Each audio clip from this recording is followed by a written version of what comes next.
Hey gaming fans! So today I'm going to be doing a commentary over a duel. This is not me dueling. This is somebody actually who posted their duel in a Facebook group for GOAT format, for Yu-Gi-Oh! GOAT format. And funny enough, like I saw him post it saying that he went 2-0 with this Exodia deck. And I was curious and I wanted to see what he was playing. And I looked at his, as I started watching it, I started to realize that the deck was very similar to mine. And so I asked him if I could do a profile on it, and he said sure, but the credit should go towards this channel. And it was the Moki Moki channel, and it was actually my deck. Now I did a deck profile on the Moki Moki channel, which I will leave a link down below so you can actually see it. And I thought that was pretty funny that I was watching him play it, and it was the deck that I created. Anyway, so I said I'll do a commentary over it, and that way I can kind of like talk about his plays and kind of show you how this deck actually kind of runs. I never actually did a duel with myself on the dueling book before, so I thought this would be maybe a little bit more fun. So you can see he actually, the thing that tipped me off was the use of Fusler Dragon. Because I'm like, I don't think I've ever seen anybody else using Fusler Dragon in an Exodia deck before. So that's what kind of tipped me off that this might be something similar to my deck. And sure enough, it is my deck.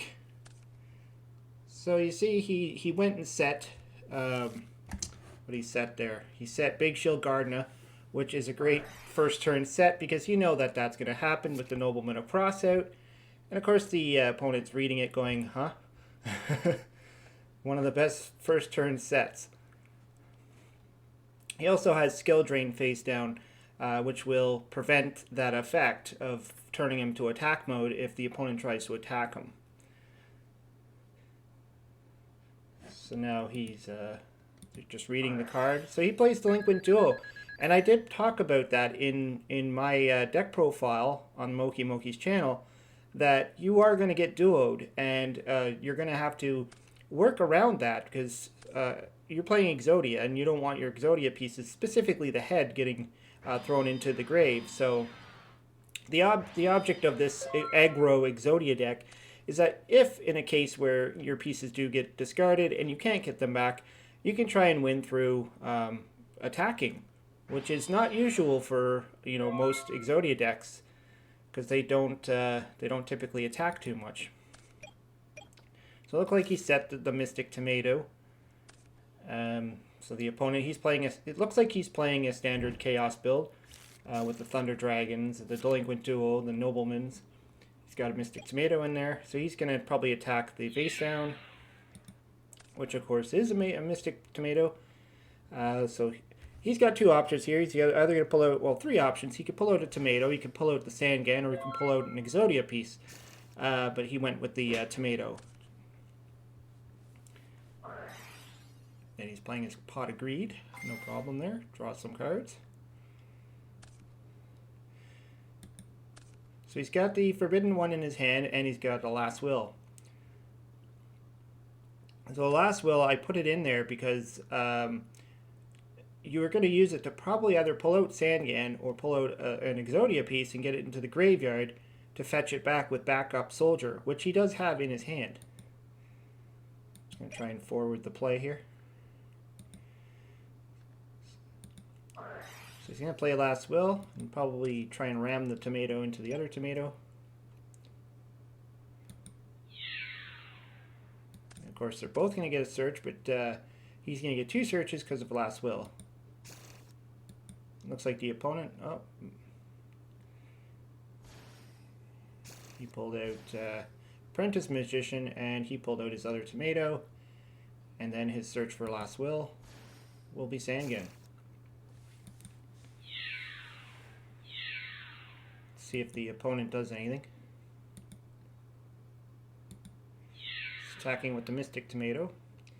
So here he's being a little more aggressive as well.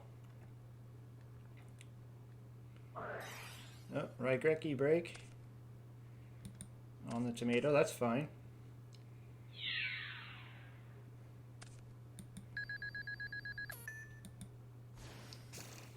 He gets his Magician of Faith. So he's probably going to go after that Delinquent Duo again. and skill drain. But he had the answer to the skill drain, so I mean that's gonna happen, right? You're gonna activate your skill drain, and they're gonna have that mystical space typhoon to follow it up, or a dust tornado. And he pulled back Delinquent Duel, which is, you know, scary and against Exodia, so and he hit the Forbidden One piece. That's not good, but like I said, there is ways of getting it back.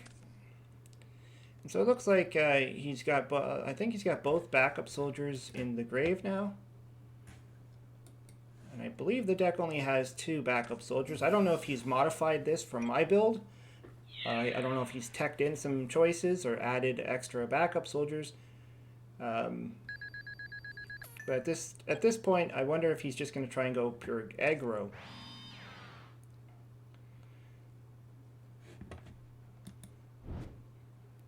So he's got a piece now. A good strategy, too, would be to get the pieces out of the deck so you don't draw into them. Because at this point, if you decided now you're just going to go aggro, just try and get those pieces out of the way so that you can draw some of your more stronger monsters. I like that, how we can trade off with the Emissary, the Afterlife, against the Thunder Dragon, and then still get a card out of it. So he's going to Raigeki break that Big Shield Gardna, and then hope he draws something good on his next turn to attack with. Oh yeah, he discarded, I guess, the Apprentice Magician? Night Assailant, that's it. He discarded Night Assailant. And he's got a Graceful Charity. That's good draw there. I'm assuming he's going to set the Magician of Faith. And then maybe go after that, I don't know if he's going to go after the Graceful Charity or the Delinquent Duo. Because at this stage, I don't know how he's going to get back his... no, I could be wrong. He only has the head in the graveyard. And there is a monster reincarnation in the deck. But then again, he just set the arm, so... We'll see what happens. Is he going to Delinquent Duo, or is he going to go for the Graceful Charity?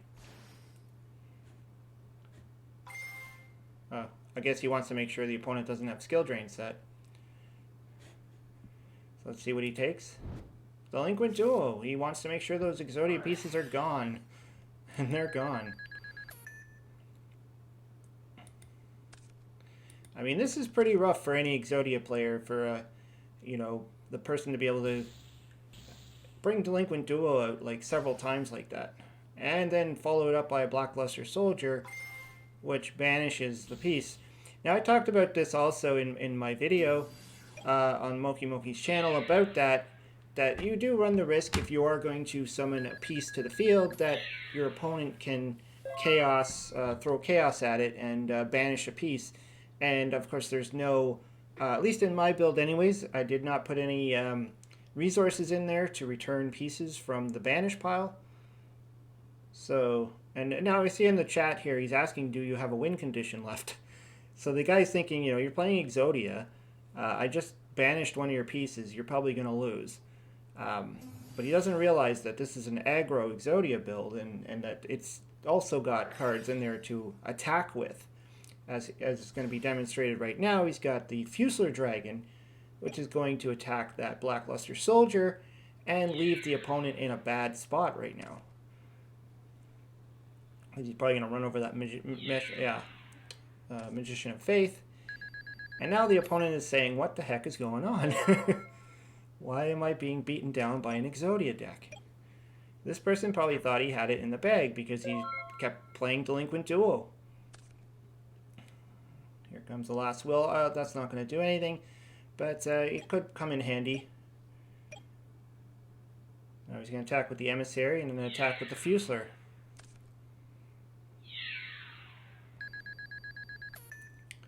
So he's got the opponent down to 300 life points. He's going to get a Sinister Serpent. I don't know what he's going to do with that. Maybe that was the only target he had left. Oh, he's got a Lightning Vortex. Okay, that makes sense. But what does he have to follow it up? Anything? Because now he's got... okay. So we did have something. So I guess he's going to set the arm and the mirror force. Yep, that's what I thought. Get your Sinister Serpent back. What's he gonna do?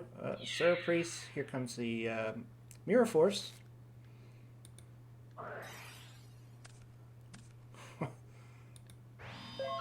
Set the serpent. Oh, Sakuratsu.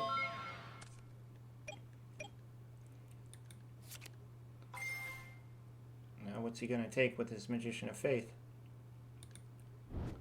Graceful, so he wants to draw some cards. Looking for a Chaos Monster, I assume.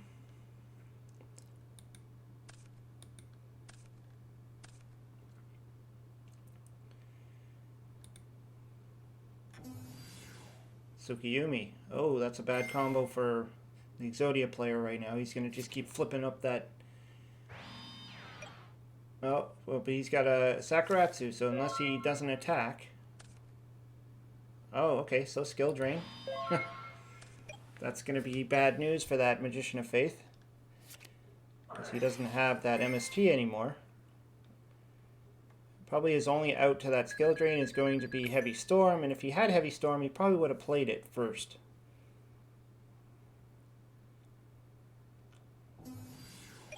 Okay, so he's got a Mystic Tomato. But that Magician of Faith is left wide open for a direct attack right now, so all he really needs is something that can run over that Magician of Faith. And hope that face down is not Sakuratsu. Well, this is interesting. So he's got Blast Will. I don't know if there's anything he could pull out that's big enough left in the deck from Last Will. All his tomatoes are gone. The Sangan is gone.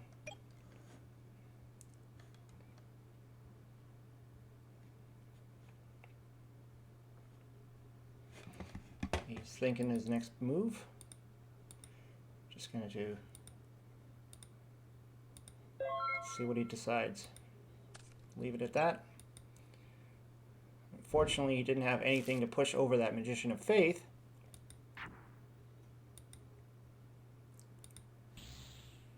Okay, here comes another Chaos Monster. But the piece is face down, so Chaos Sorcerer can't touch it. Well, the skill drain's up anyway, so it wouldn't really matter.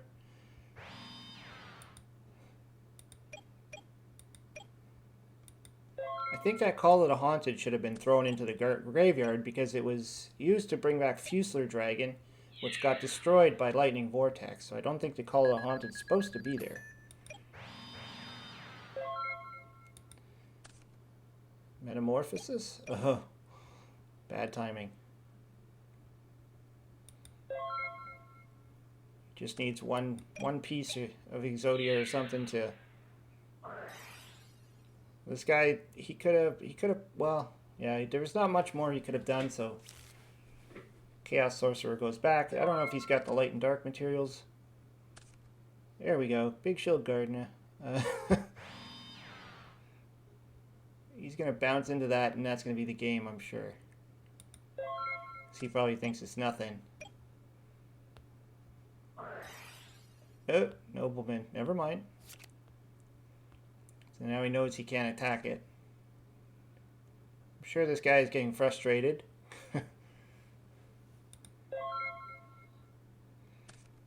Oh, Graceful Charity. Perfect timing.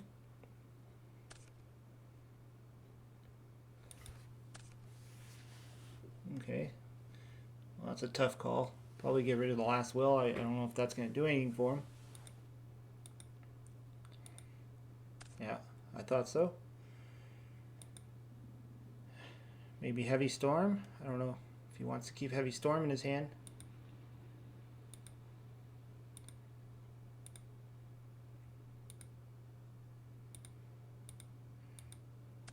Yeah, it's a hard decision.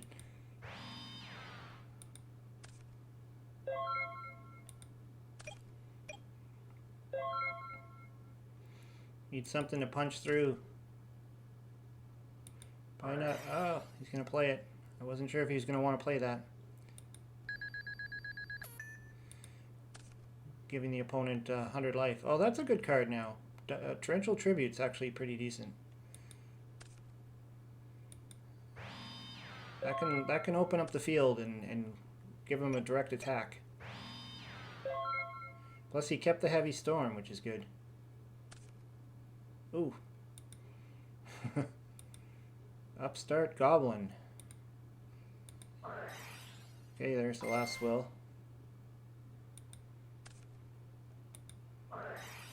Upstart. So now he's back. He's up to 2,300 now. Monster Reincarnation.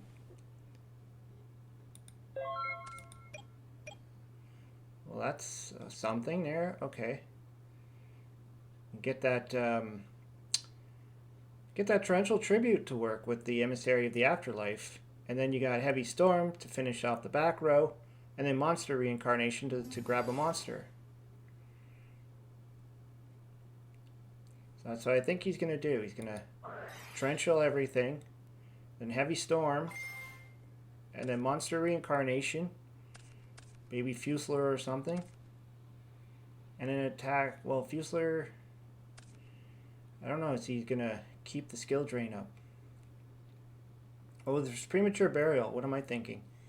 He could just Heavy Storm, Premature Fusler, and win. There we go. He probably doesn't have anything. If he had a Solemn Judgment or something, that would have been bad, but he didn't have one. And Premature for the win. And there we go. Aggro Exodia takes the win.